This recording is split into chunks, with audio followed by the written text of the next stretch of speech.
Welcome to the Living Your Greatness podcast. I am your host, Ben Mummy. The purpose of the podcast is to inspire millions of people across the world to achieve greatness and enhance their overall personal well-being.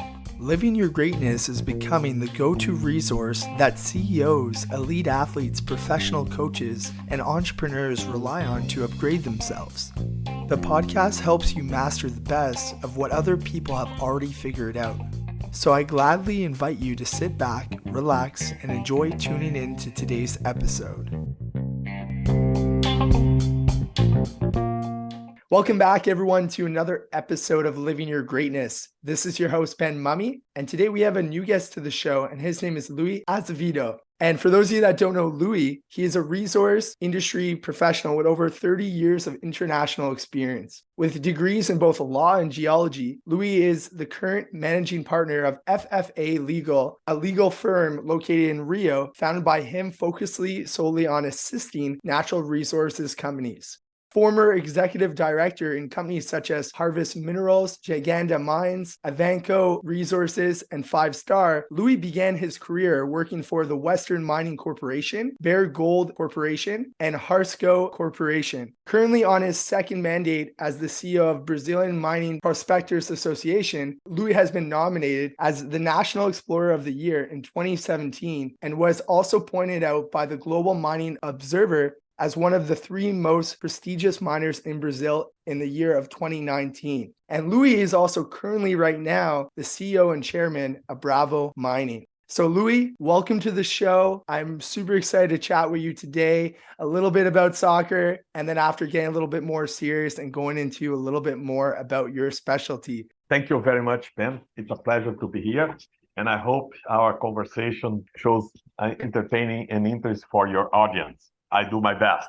Oh man, I appreciate that, Louis. I'm sure you're going to do great. You're actually my first guest from Brazil, which is super exciting. Before we get serious, I know you're a big soccer lover, but if you were a general manager, for any professional soccer team, and you were able to choose any soccer player in the world to be on your team, which player would you choose and why? This question comes a lot, even in my home, where we have like 5 fans of soccer, my wife and my 3 kids.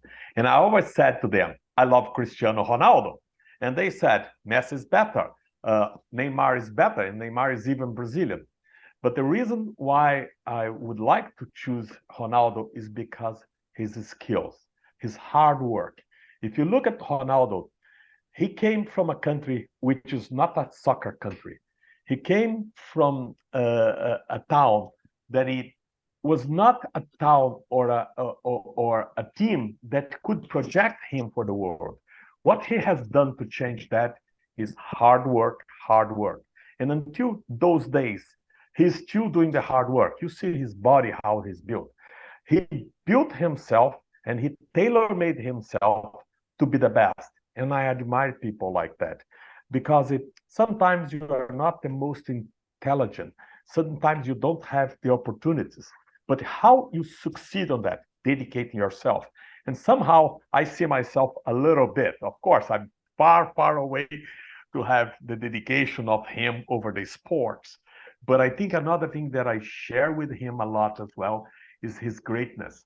He is very, I would say, appreciated of people surrounded him. He just don't want to enjoy life. He wants people around him to share this and enjoy life as he does. He believes that everybody deserves an opportunity and everybody sometimes needs just a chance. And I like the guy. He's my favorite. I'm very, I would say, sad that he's ending his career, but he was an idol for a lot of people. I love that answer because you spoke about his hard work, but more importantly, he's really good and he got there, but it wasn't just about having the most intelligence or skill set. It's kind of like you said, it was his work ethic and dedication, and a leader like that who chooses to be that way builds up a team for sure as well, right? Like people feel it on a team. I want to actually transition, Louis, to a question that I like to start off with all my guests. If you could just start off, if you could tell us a little bit about yourself, where did you spend your formative years growing up? And what inspired you to become one of Brazil's leading entrepreneurs in the mining sector? I was born in a city called Campos. It's about 300 kilometers away from here. When I was born, the road to Rio de Janeiro, which is the capital, was not even pavement. And my father has a gas station. And my father started his life as a cowboy, taking care of cows. So he brought me to the business with 7 years old. And with 7 years old, what can you do in a gas station? And I was washing glass of the cars because we have this unpaved road and they become very dusty. And sometimes they give me coins, for that. And a lot of people laugh about me. He's the owner of the gas station and he's just working over there to wash the windows. On that, teach me how hard work make you proud. So I used to come home with these coins. And when I was 15 years old, I have my saving accounts bigger than anyone. And not just the money that gave to me, but this opportunity showed me how important is the little guy over there. Like in a mine, the directors are important, the CEOs are important, but more important than anyone is the guy that goes there, drive the truck, that he work on the jumbo, is doing the sampling. Everything is part of a complexity. And this complexity working well, and they have a vision which the CEO can pass to them, that transforms everything. So I think I was very proud that my father, without intention, brought that to me. And what happened with 15 years old, as a small city, we used to get a party for 15 years old, like a prom. And I was reading a newspaper because as a side business of the gas station with 15 years old, my father also got me a little bookstore where I used to sell newspapers and magazines. And not many people knows about that. I never talked about that. My kids probably going to hear that for the first time. But it was very good opportunity to read the cartoons, like the newspapers that kids loved at the time. So I saw one day in the paper saying, come and study in the United States. And when I applied for that, they said, you need to have like $5,000. And I said, how can I afford it? $5,000 it was like magic to me. But they said, if you are the one of the first guys on to qualify in a test, you may get a discount of 50%. And the name of the program is Youth for Understanding. Mm-hmm. So I applied for that. At this point, nobody from my city ever been to the United States. So I decided to apply. I got qualified because as a owner of this little bookstore in a gas station, I used to read everything. So I have a very, I would say, wide culture. So I qualified myself and I went to live in Indiana. And as a hard work, I immediately got there with $1,000. My father gave me $1,000. So I got jobs like cleaning shopping malls. I was working in restaurants at the night. It was a Mexican restaurant. That caused me a problem. For 2 years, I could eat Mexican food. The smelling got to my face, like in a way that I was impossible to work in a kitchen, a Mexican restaurant, like stops you to like Mexican food. Anyway, so, and this, my family, he used to be an accountant, working for people, doing their accounts for their private accounts. So 6 months of the year, he was a hunter, a professional hunter. He do trips to Canada, he do trips to Montana, and he had a trip to Alaska. And he took me as a carrier because I was hard work. I said, I can carry anything you want. So he said, okay, you're gonna assist people carrying packs to the boats, things like that. We got there, terrible weather. 3 days waiting there, and we basically doing nothing. I found people mining gold on the beach, like with the artisanal mining. And I said, can I help? And the guy said, yes, I pay you $3 an hour. I used to work for $1.50 an hour in Indiana. I said, that's great. With 2 hours, my boots were frozen. Like my hands were frozen and they were laughing. I said, Brazilian, don't know how the weather here. So they give me better boots, they give me good gloves, and I work for 3 days until the weather gets clear. So I saw gold for the first time. And it was something that for me, was attractive. So I came back to Brazil, sent my fathers, I said, I won't be a doctor, I won't be an accountant or a lawyer. Their intention is that I took one of these three careers. My father used to be, as a man, you can choose three careers: lawyer, doctor, or an accountant. And I said, I'm going to be a geologist. And I think I was the first geologist of my town. And that was back to 79. Cool story. Just hearing about, even just your relationship with your father and being at that gas station and learning, probably some entrepreneurship mindset from there, having this opportunity, right? Where you obviously had that growth mindset and went to a new city and new country. And then it's just crazy how it takes that one story or that one conversation or something in life that gets us intrigued or more curious, right? So you obviously had that, which made you want to go more into geology. And so I admire that. Thank you for, sharing that story with my listeners. I'm sure they all really enjoyed it. It sounds like even your kids are going to be surprised with learning something new about you. What motivated you to start FFA Legal, and what sets it apart from other legal firms in the natural resources industry? Because I've seen that you've worked with some really well-established companies. Yes. What's hard, I would say to you, form FFA was a decision that I made because I said, what my country is going. We have big companies here. We have Vale, we have Anglo American, we have at the time Rio Tinto. But we didn't have small mid-cap companies. And the reason for that is that Brazil didn't open the opportunity to them. Like if you want to permit a mine, the process of permitting a mine, very small to a big mine, is the same.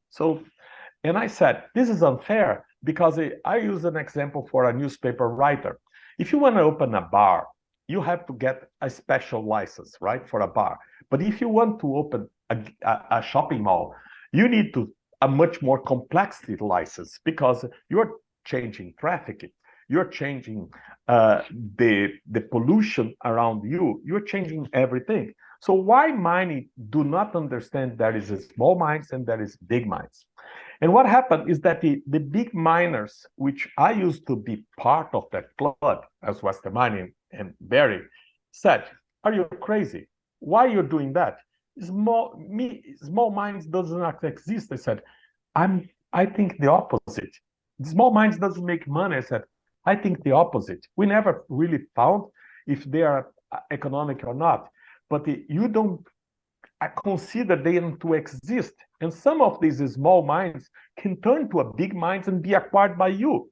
And you now, as I'm a worker on this industry, I know how difficult it is for a big companies do exploration because they are basically, I would say, they are closed in a complexity of governance rules which don't allow them. For me, for Western Mining, I could drive at night, and sometimes it's not efficient to stop every day at 6 p.m.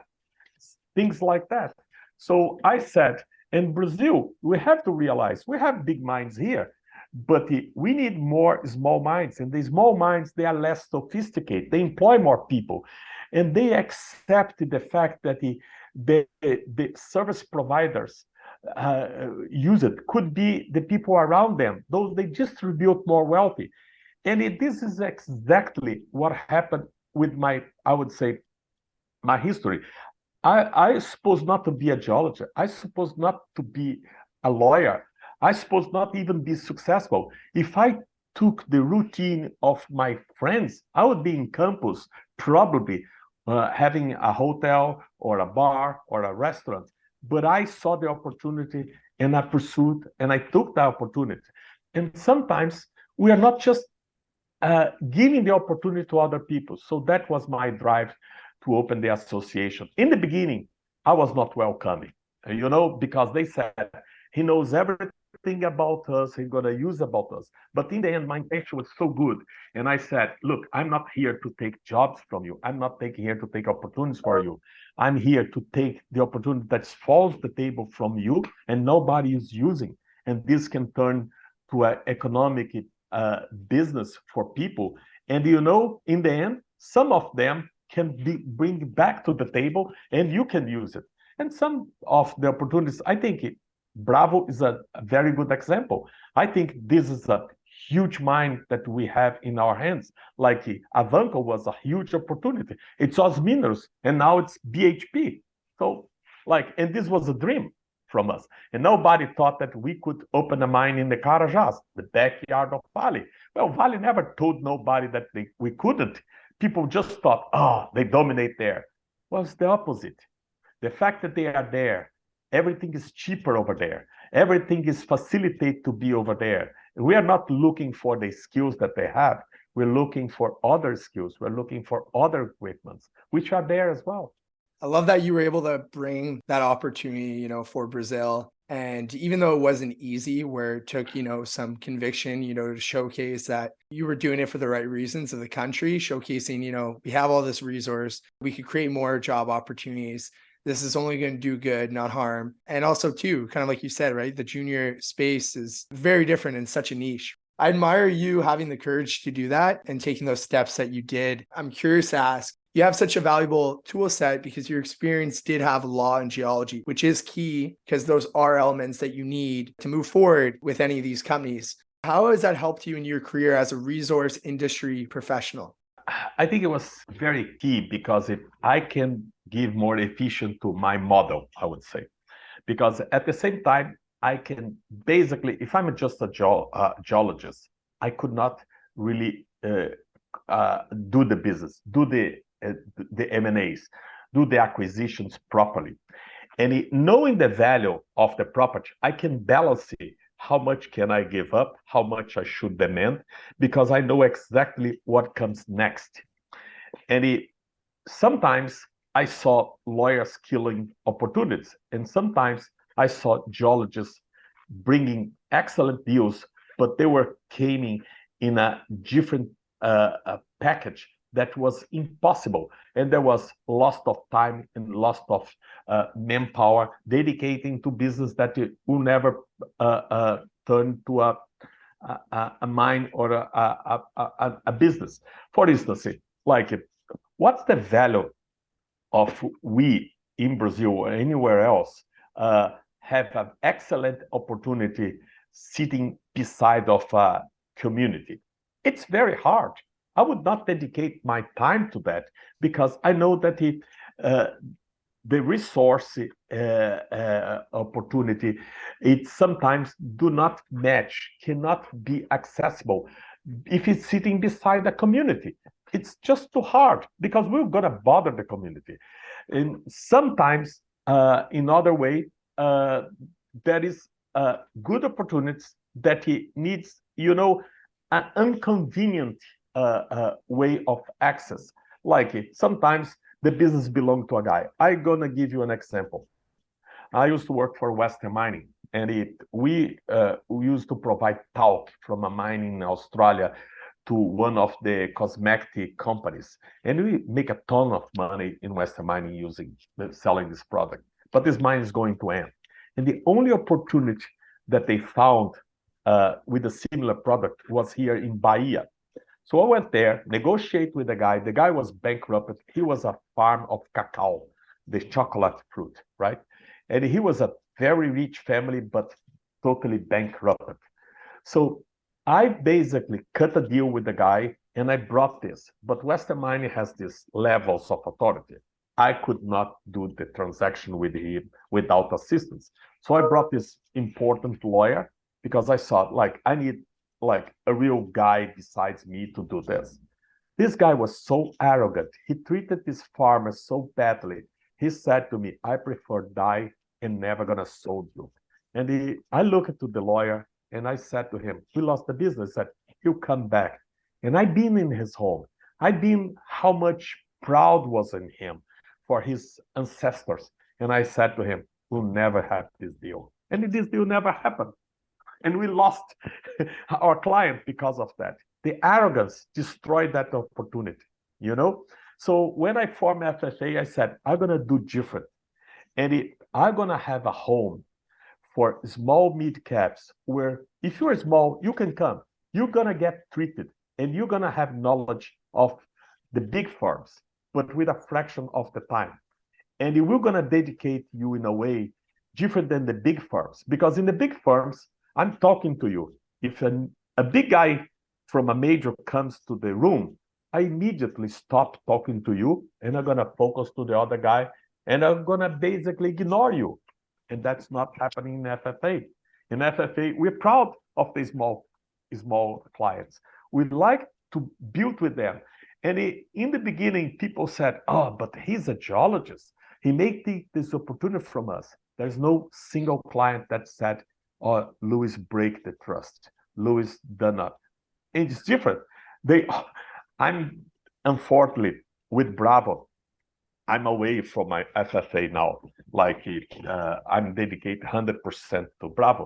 So my clients basically said, "We lost you as a lawyer, but we would like to have you as an advisor," because they know that I have sympathy by them. And 36 years in mining business, but I always said 9 years more in Brazilian business, because when I was 7 years old until I go to university, I was practicing business all the time. I was learning with my father. On my graduation, there was a question like yours. Who was your big mentor? Who you probably learn more? And that's my graduation of legal. And I looked to myself, I looked to all my bosses, I looked to the people in the industry, and then I looked my father. I said, my father, he didn't have education properly. He only studied 5 years, but he put trust, he put dedication, he put transparency in different words to me, which have been guiding me all this way through. And one thing that I very proud is that my business is formed not by my leadership, but by the combination of efforts of everybody. For the first time, I gave shares to everybody in my company. So everybody, if I'm successful, will not just be me, it's going to be everybody. And I think we need to share more. When we ended COVID, I started Bravo during COVID times. People were saying, "You're crazy. World is going to end." I said, "Well, if it's going to end, I'm going to end in doing something that I like. It's mining." But didn't end it. I'm here. The company is a success. But what I can say to you is that I was really depressed when I see a war coming after, because we didn't learn anything. We didn't learn when we lose the World Cup. We made the same mistakes. That's probably human nature. Some people don't learn ever, and some people learn more. And we need to pass this education process to our kids and try to make sure that the kids replicate to the others, because that's how we're going to change the society. There is room for everybody. Totally. So much to unpack there. I don't even know where to start, but I think something that I want to hit on was, you talking about your mentorship with your father and how much that had an impact on you, in your earlier years, but even throughout your career, right? Seeing those opportunities, having that mindset. So I love that. And something that you also mentioned too, which I really kind of valued, was you talking about other people on your team, that whole aspect of also sharing your success, but also sharing that work. So my question to you is, how do you value people who have different expertise as a resource industry professional, that have different skill sets to you? Is there anyone particular that you want to mention, someone that you've worked with or that you haven't worked with, but that you really admire from this space? Being in this business for so long gives you the experience and also the acknowledgement that you cannot only have, in terms of mining, a very good geologist, a very good mining engineer.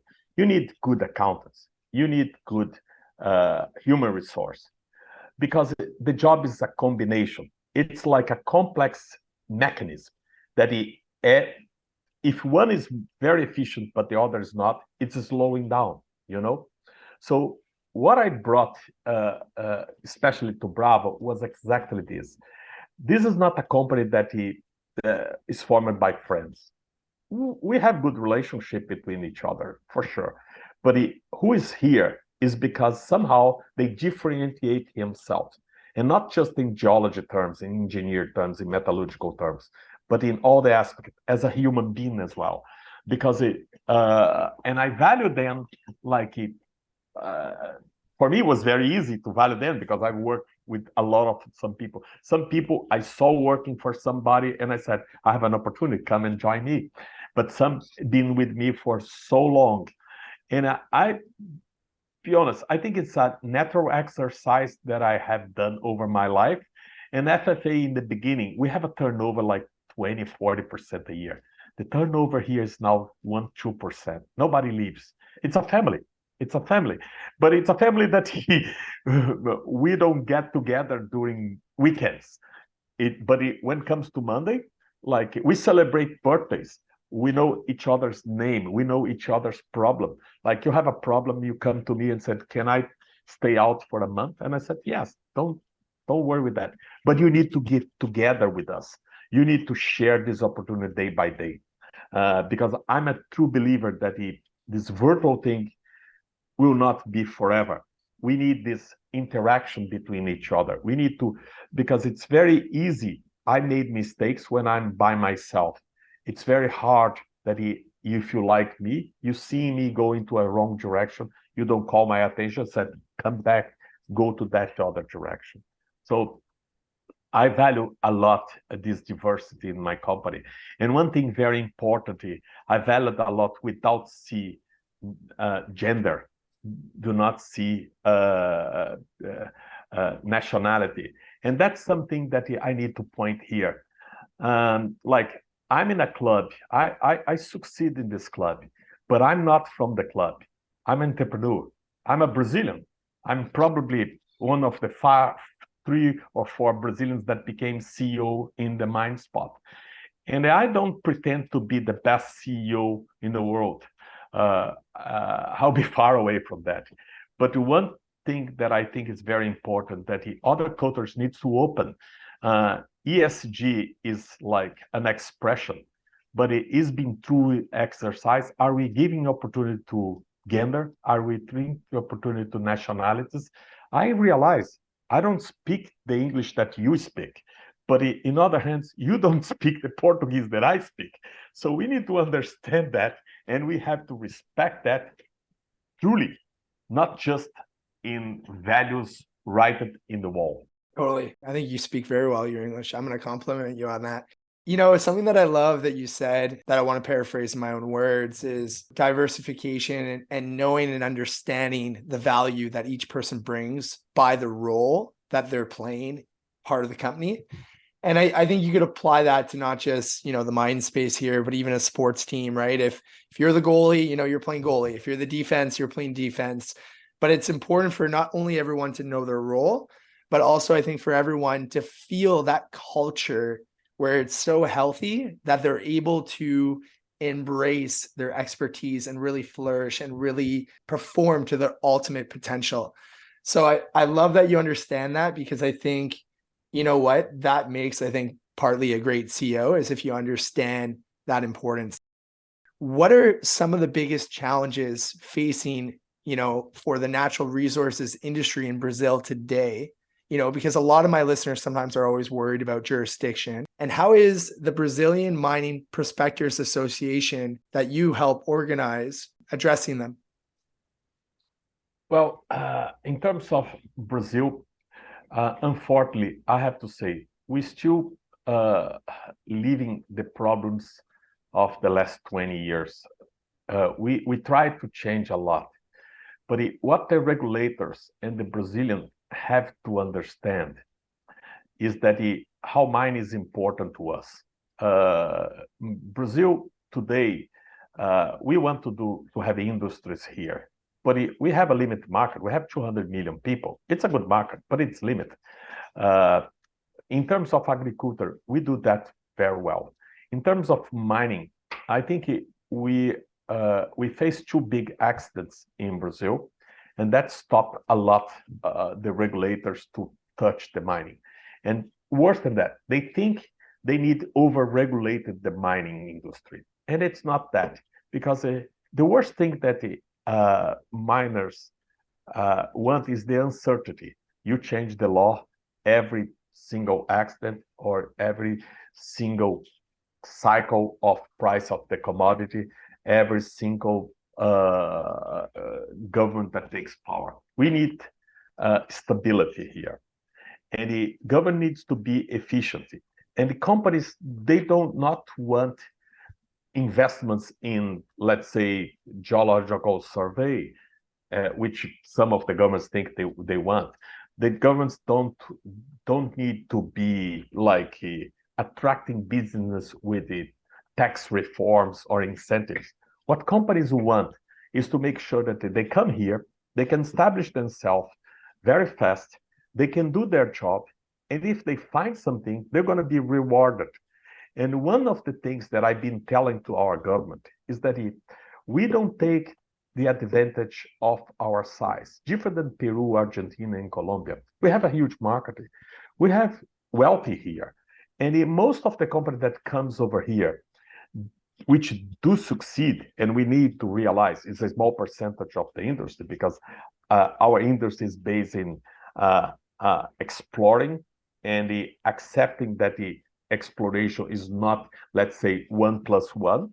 So exploration is a exercise of success and a lot of failures. Otherwise, it's not agriculture that you plant and you get the product in the next crop season. So what they have to do here is to accept that when you succeed, you're going to be rewarded and you're going to be done that fastly, because especially small mid-cap companies, they don't have the cash and the patience of their shareholders to be over there waiting for a permit for 2 years, 3 years. Like, especially when this permit has no complexity, the mining is small.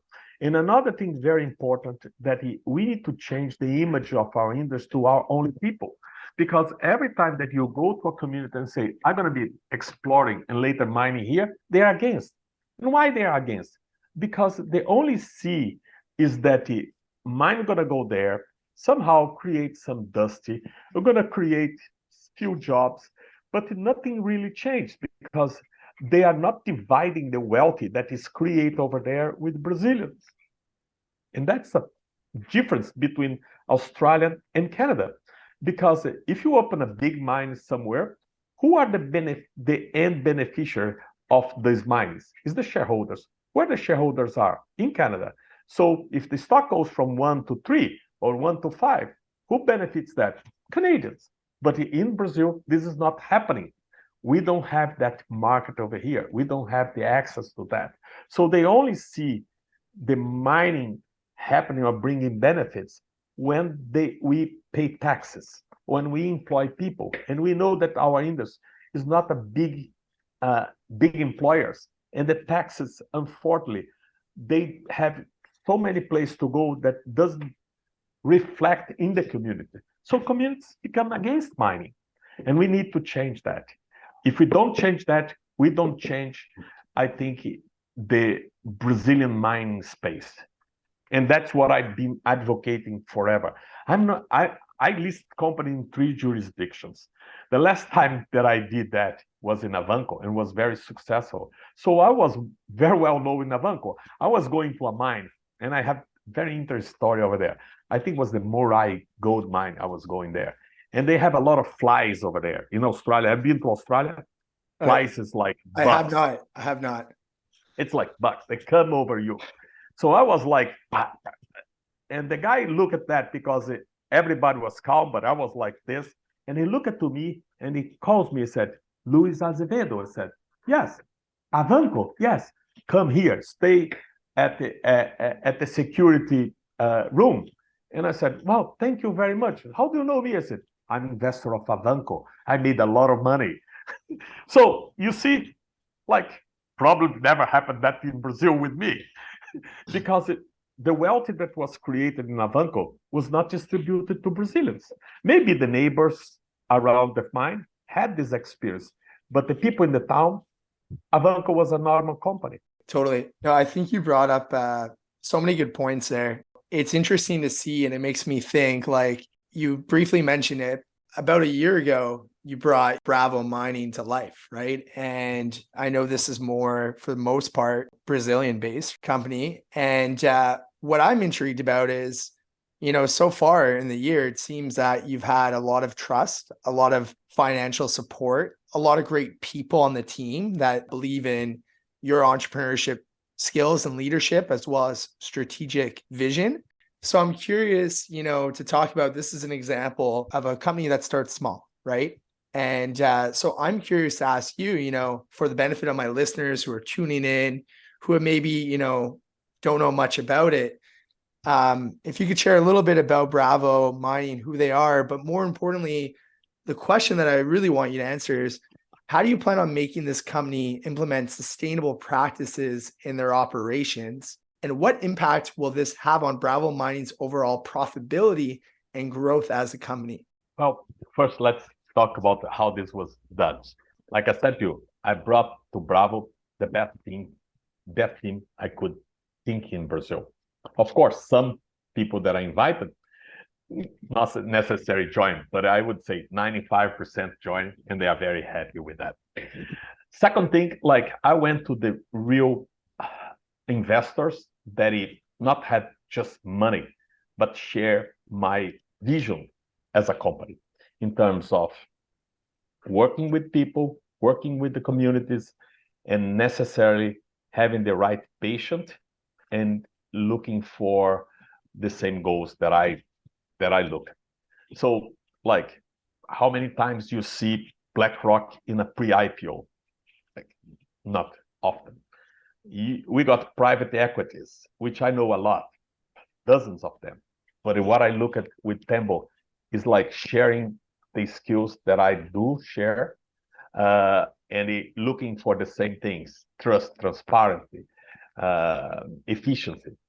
I also found a fund, RCF, which is very well known, that again, like very good in looking for opportunities, but very selective in terms of ESG. And frankly, I don't need to say, it's one of the large, like BlackRock, one of the largest funds available. And basically, they bought 90% of the IPO. So we look for retails, but we have qualified investors. So Bravo is a company which is built and have all the ingredients to succeed in terms of team, in terms of investors. If we need more cash, they are there. They're going to be supporting on us, I'm pretty sure. But more than that, like in terms of Brazil, I think I built a company with Tony Pougles that everybody said that he could be done because it was in a different environment dominated by a major. We said we were welcomed by the majors, and we had a lot of support from the community as well. And this was like something that we built over the years.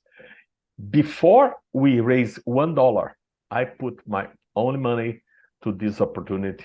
I formed the team, and I went there and spoke with each shareholder. I spoke with the mayor, and look, I'm working beside of what was the largest artisanal mine of Brazil. 30 years ago, this used to have 200 people going there, Serra Pelada, which later was a company called Colossus, which bankrupted. So there's a lot of animosity around us. People that had the experience of artisanal mining, which ended, a company that went there to sell dreams and bankrupted. So when I meet with the community over there, and there was people with 15 years old, and I asked this young generation, I said, how do you see yourself like in 10 years, going back to the artisanal miner? And I said, look, the artisanal mine is gone 30 years ago. Another company tried to develop this and failed. Look, the opportunities are against you. And he said, but there is nothing else to us. I said, I left that room and I said, we need to change that. So what I did, I'm sponsored about 120 people over there, kids basically in the sports. And I'm not trying to change them. I'm to try to change the way that they see life, they see the world. And I never said to them, you're going to work for us. I said, this is an exploration. We're going to do our best. But what I want is to open your mind that is other opportunities like I had before. If I didn't open the newspaper and saw this advertisement about come and study in the United States, we wouldn't be here. So I'm trying to open this newspaper for these kids, you know? And if Bravo doesn't succeed, at least I change few lives. And I think that's a legacy, more important than mine. And I'm convinced that Bravo will succeed, and I'm going to do even better. This year, when I was going there to the Christmas party, I heard that there is 350 families that didn't have food. They're very poor. So I said to ourselves, we are an exploration company. I said to our suppliers, I said, for each pack of food that you give, I'll give one as well. And as FFA, I gave some. As Luis, I gave some. Bravo gave some. But in the end, we put the 1 month food for 350 people. And it cost us too much. So with small actions, you can change people surrounded you. So that's how we're going to change, I think, the environment surrounded us. And now that's the pillars that we are doing for Bravo. What I want is the community supporting us to we succeed. Like now I have the investors, I have my team, but I want them as well. I want them to join the efforts because I think that's important. Like I may be a romantic, but I do believe good energy brings good energy. You know, like if I'm good, good comes to me. I'm always thinking like second chance to people. I'm always thinking like, how can I benefit? It's funny. Some people try to get reach of me and say, "Do you have a job?" I said, "I don't have a job for you, but I will look for a job for you." And I get CVs, and I have a folder over here full of CVs. And when I meet people, I said, "Are you looking for job for people?" He said, "Why?" I said, "Because I found these people, and I think they fit with you." You know, I really believe there was a manager that I worked with long time ago. I said the world is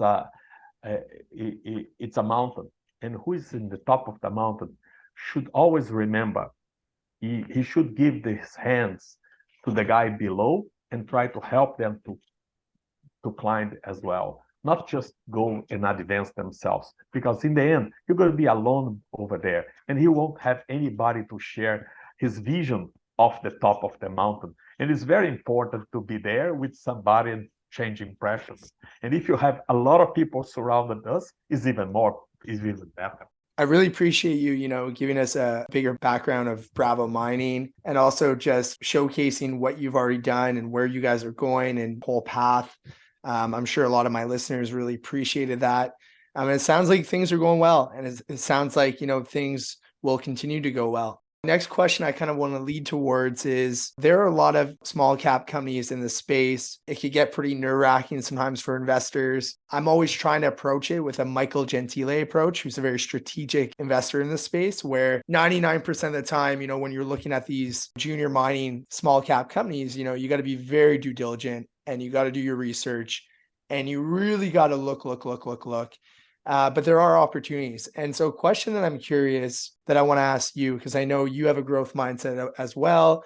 You've done a good job at always looking at opportunities for the benefit of my, investors who are tuning in right now. And, they're trying to look for that next great bear or that next company that, is going to have a lot of success. What would be some key ingredients that you recommend that they look at? My grandfather from my mother's side used to treat horse for horse tracks. And he always said, people made a serious mistake looking the horses. They should look at the jockeys. Good jockeys choose the best horse, and I try to be one of these jockeys.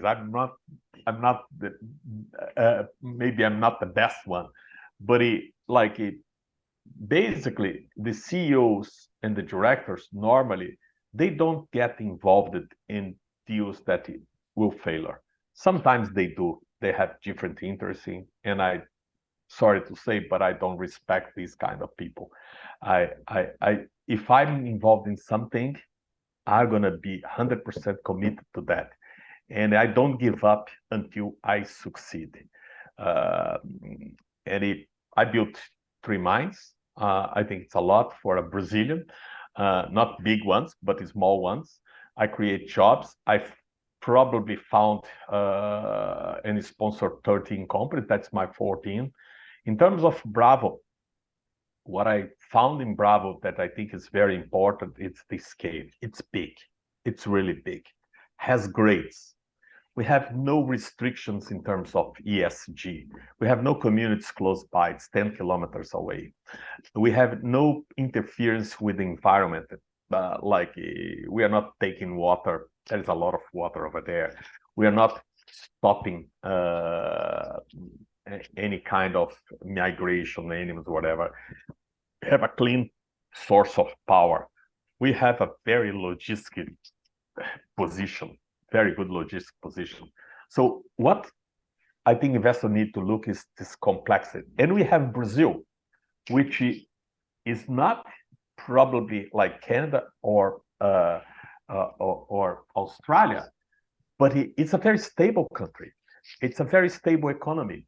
Here, you don't have like, I'm an investor of Mongolia, for instance, and during 2 years, they couldn't access anything because you have to cross China, and China blocked the frontier.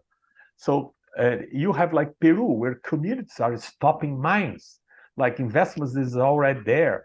Like you have Chile today, which is deciding if they're going to be pro-mining or against mining. And you have Argentina, which has this big, wealthy, fortune nature, put a lot of mines over there, and they basically destroying the economy. So Brazil is bigger than that. And I think investors need to look at the environment where you are, the country where you are, the people that are running, and these ingredients, like I said, if there is size, well, that's a good point. If there is grades, that's a second good point. There's no restrictions. There's no way this thing will not be developed, and they will not create wealthy. So I think that's the secret. And I try to have all these parameters in my mind to choose opportunities. I appreciate that answer. I think all my listeners tuning in also probably appreciate, you talked about a lot of things. And something that I want to transition to, as you know, the purpose of this podcast is to inspire millions of people across the world to achieve greatness and enhance their overall personal well-being. So what is your definition of greatness? Well, greatness for me is like dividing, is the ability to do that, not expecting return. Is as I would say, a condition of living. I do think like we all deserve better things. I'm gonna give you an example, which for me was very sad.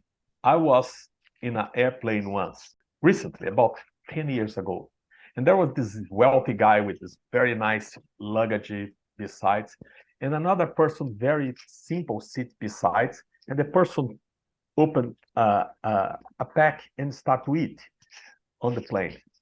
And at some point, the person went to the bathroom. This gentleman beside me, sit beside me and said, I like those years before where these kind of people used to have buzz and we can have some relaxing time. I said, I really enjoy this time now because I see that I'm sharing with the true people. We all deserve to be here. Like, that's greatness. I think it is look into that and to see that simple people had the opportunity to share the wealthy, the benefits that we achieve. Like 20 years ago, to have a mobile phone was exclusivity for a few people. Now everybody has access of communication, of culture. I think that's greatness. I'm glad that in some parts of the world, this is been changing, and I'm pretty sure this will gonna spread out. Like we're human beings, we should be more than selected the best spots for fuel and leave the others with worse spots. That's my... Totally. I think it's so important for people to understand that there's no pedestal, that even if we've achieved different things or, have all these incredible gifts, I think the biggest thing is understanding that we're all humans, like you said, like we're all people.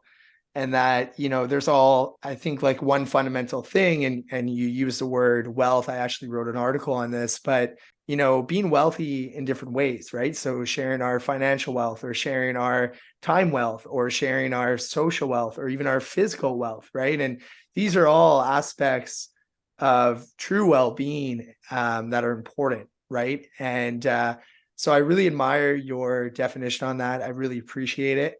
And I love the story that you chose as well.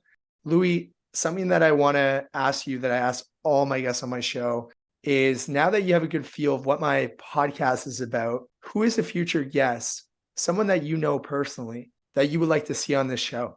I would suggest you to look for Anthony Paul Glaze. He was the MD of Avanco with me. I shared the life of this guy for 12 years. And he asked me one day, I said, Luis, I want to be success in Brazil. What should I do? I said, come and live here. Open the mind with us. Share and look everybody in the eyes. And he did that. This guy, if I could, my father would be alive, I would say, meet him. But unfortunately, he's passed away, and I'm still sorry about that. I think he was too soon. But only Anthony Paul Glaze was an inspiration for me. He came here. He respected Brazilians as I never seen someone respecting before. He lived the life of the Brazilians. He admired our culture, and he used all his knowledge to change people's life. When we open the mind, then we both cry, because we dedicate so much of our lives over there. And it was like a baby born into us. And some people were laughing of us. And I said to him, do you care? He said, no, we know what we've been through, and we know this is going to be not the end of our story here. And we sold this company for $440 million 3 years later. Because we want to distribute the wealth immediately to shareholders and to the people working with us. And I don't regret, if anything, that I did, but I do miss this guy. He's come back to Australia. I invite him to be my board member, but I miss him every day. And our wives used to be jealous, because we used to talk for hours and hours. And they said, you still have history to each other? I said, yes. Is a brother that I missed, and he said that I'm the brother that he didn't have. So I was fortunate. I really appreciate you for bringing on his name and being comfortable with kind of sharing your relationship and your story. He truly sounds amazing. I don't know him, but it sounds like you had a brotherhood, which I'm really happy in any way for someone to have that. But it sounds like, and something that I really want to point out is, sounds like he left, a pretty special impact on you and left a legacy. And so I appreciate you for passing on that torch and kind of sharing that legacy of him. Question that probably, a lot of my listeners are probably wondering, where is the best way to connect with you online and follow your work? Look, I'm in LinkedIn, and I answer my LinkedIn. I work 24 hours a day. I'm not a big sleeper. So I have an email, like Luis.Azevedo at Bravo Mining Corp. You can look at that. I'm always available, but LinkedIn is a good way to communicate with me. And what I can say is, being accessible is a duty of every human being. We should be accessible to people. I was fortunate to have that experience. I had the opportunity. I really enjoy sharing and give the opportunities to others as well. So I will be sure, to put that in the podcast notes. That way, all my listeners know where to go. I'll also put in, Bravo Mining as well. So then I know you also have a good team that you were speaking about. So maybe that's also another great step as well.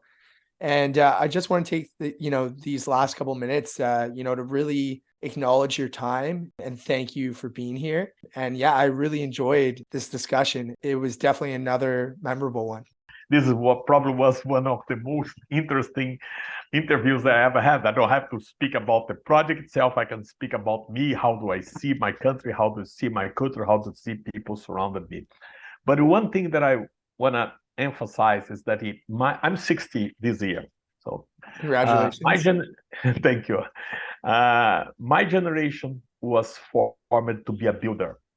The generation of my kids, which you're looking much more to quality of life, to different experiences. I think we all learning to each other. I'm trying to teach them that this is very important, but we need to bring the infrastructure to that. And so be a builder is important. My generation didn't enjoy too much quality of life, having the experience. I'm trying to learn with them and change that as well. Spend more time with my kids, spend more time with my family. But I think it's very important that in our business, we have to realize our duty is bring resource and people together and produce ore, which means infrastructure, which means wealthy. And this need to be done in a way that is to improve the quality of life of people. And that means not few people, to all the people. We cannot be selectively using that to create market value, to create strong currency. We need to make sure that it is done with the purpose of improve. In terms of my country, we have a very, I would say, large distribution of wealthy. And that's what I think is our biggest challenge, is to bring this together. Of course, there's going to be always a difference because it's people's skills. Some people want to have more. Some people want to have more time. And we have to respect that. But they should not be so far apart. That's what I think it's the message that I want to take. Our generation needs to find the mutual ground over here and make it a better way. We are not the ones that destroy the country, but we need to the planet. We may cause some damage, but we are learning and we are really working to recover that. I think the decarbonization is a part of this process. We together are going to do a better job. I'm pretty sure the next year are going to be challenged. And one thing very good that you guys, the new generation, is that you bring us better expectation of life. Like a few years ago, 60 years, I should be retired. 60 years, I'm just starting. I have a long ride ahead of me. I love that. I appreciate all those final words. And I think if you're passionate about something, you should never retire, right? You should always have a purpose and always be open for a better or greater quality of life. So we're going to end off with those words there. Thank you, Ben. I appreciate. All the best.